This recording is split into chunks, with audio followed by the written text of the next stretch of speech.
New Zealand was one of the first countries in the world to ring in the new year. It has no community cases of COVID-19 and people celebrated in the streets. But a different story as the clock struck midnight 2 hours later in Sydney.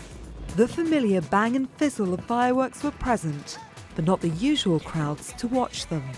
Plans to allow spectators were cancelled after a new cluster of COVID-19 cases emerged.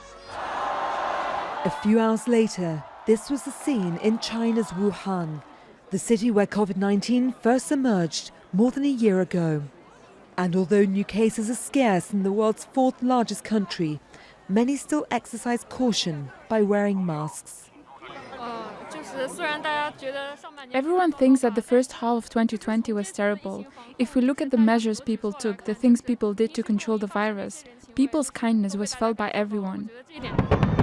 Moscow also celebrated with its annual tradition of fireworks, but its President Vladimir Putin had a sobering message.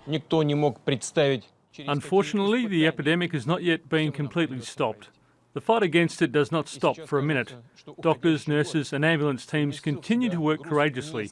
Many of them are on duty this festive night. Elsewhere, empty streets. In Istanbul, many stayed at home. And in Paris's Champs-Élysées, police checked vehicles to ensure people stuck to a nighttime curfew. Across the Atlantic Ocean, New York prepared for its own form of celebrations.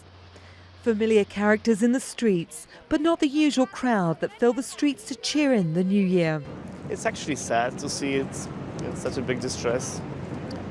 But I wanted to be here because it was my tradition. I was here for quite many years, always coming, sometimes in a big crowd.